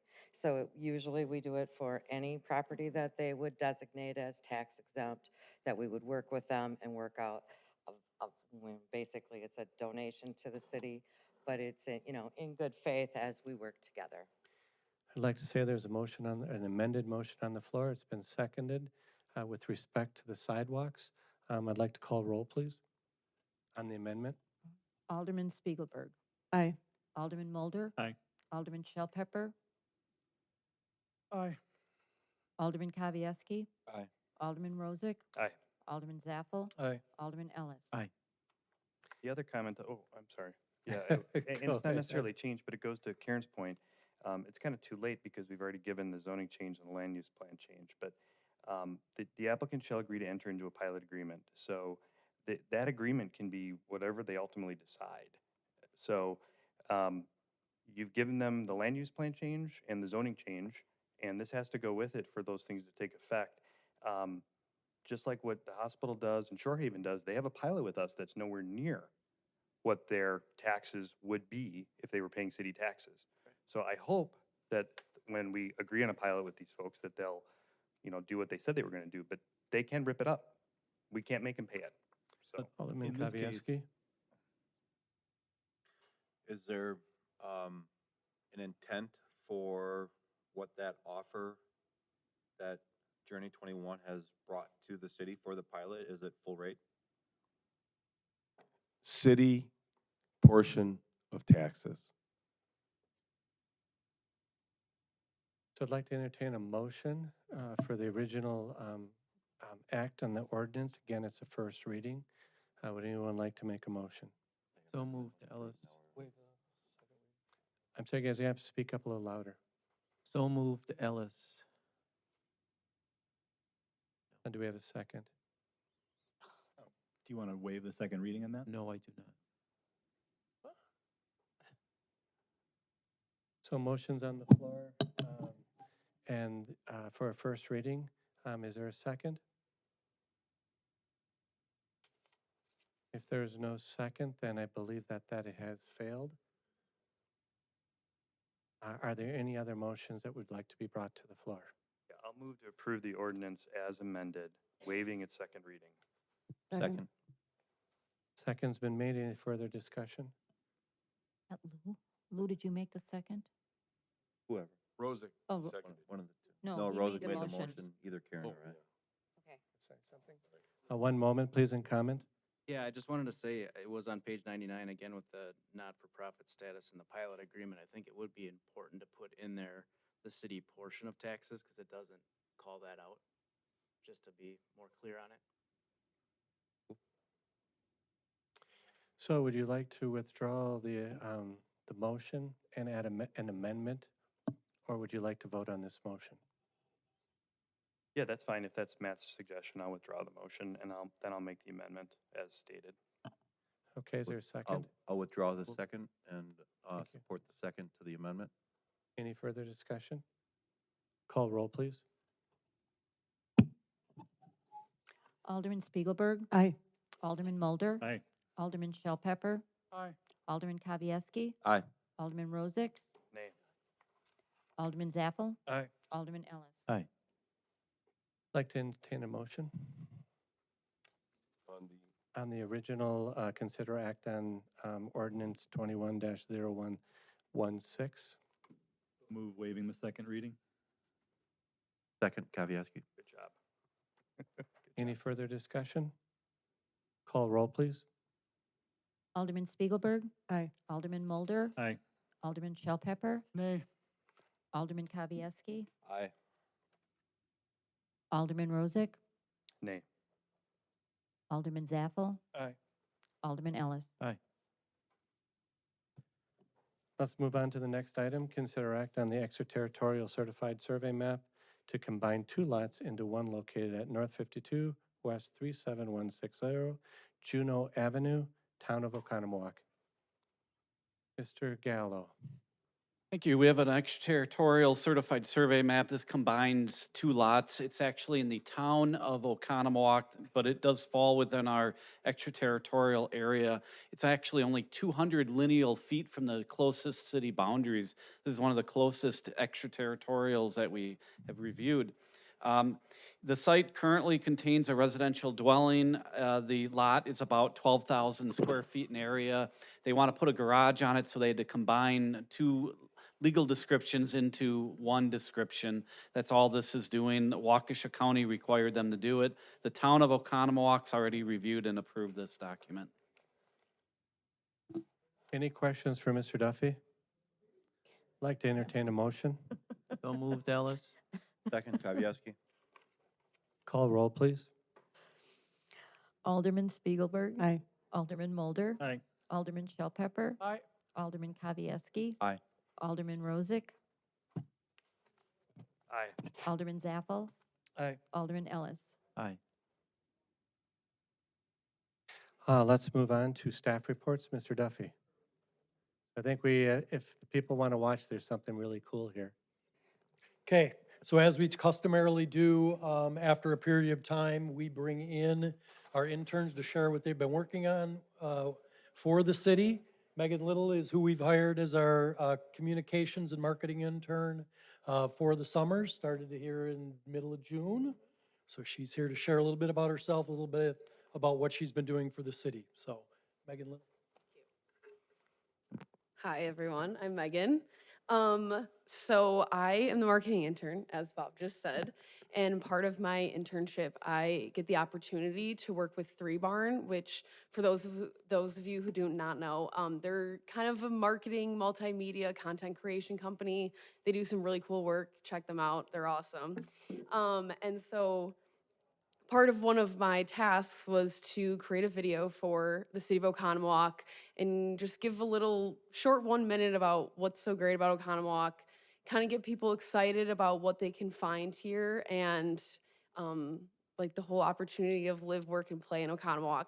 So it just shows kind of what we have to offer events wise, business wise, all that kind of fun stuff. And it was a great way for me to work with Three Barn, but also work with the city and kind of use both parts of my internship and learn editing for videos for future, or for the rest of my time at this internship.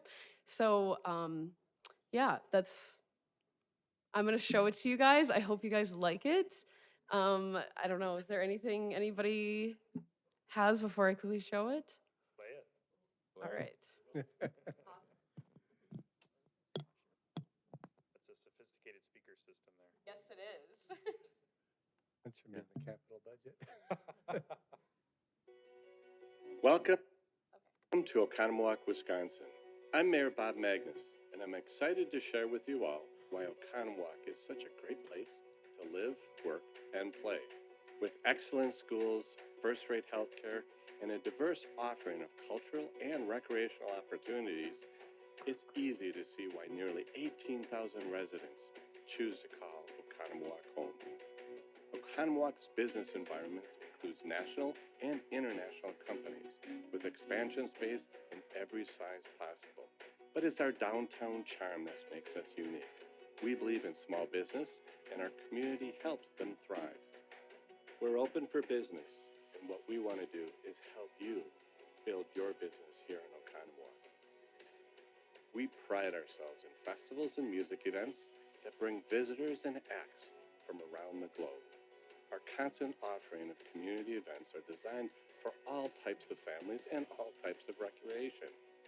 From hanging out on the lake at our annual Chili Fest to spending your summers playing at Imagination Station.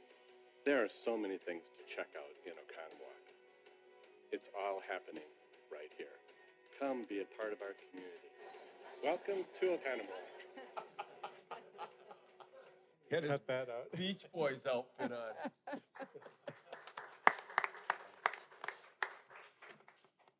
Well done, Megan. And you guys are the first people to see this, so. When does it go live? When does it go live? Tomorrow morning, Okay. tomorrow morning, we're gonna probably post it. It's supposed to go on our website and also be used kind of to give to people if they are gonna come live in Oconomowoc, or give them an opportunity to see what we have to offer and hopefully come here. One kind of nice thing that Megan did in designing is trying to create something that will last for a really long time. You can change the voice, you can change the people, but you have the format there in something that if we had to pay for this, because this costs no money or outlay from the city operating budget, it can be used for a multitude of things. So the goal is to have it sustainable and usable, and you can add things. I mean, the skate park, when that gets done, that's gonna look really cool. Can you imagine a flyover with kids jumping in the air? That'd be really cool. Pretty cool. But, so that's really the design that Megan had come up, and with Bob's guidance, I think they've done a great job. So hats off to you guys. Thank you. We'll move on to reports from Alderman. Any comments made from the Alderman at this time? Alderman Spiegelberg. I've been meaning to do this all summer, but I just wanted to say that July, so I'm only a month off, marks the 100th anniversary of women in Wisconsin gaining the right to hold public office. A century later, more than 3,000 women serve in elected office across Wisconsin. And I think it's appropriate for me to say that tonight since we have one of our former female mayors, Floss Whalen, in attendance. So thank you too for your service. Well, thank you for sharing. That's great. Other comments from Alderman at this time? Just to remind you all that if you have a chance to connect with our two candidates for the 3rd District, gentlemen, if you'd please stand, Mr. Carter and Mr. Douglas. I think the city will be very, very fortunate no matter who wins. You guys are very well qualified and would be a great addition. And thank you for putting your hats in the ring. Any other comments from Alderman? With no additional comments from Mayor, I'd like to entertain a motion to adjourn. So moved. Second. Favor? Aye. Wonderful evening, everyone.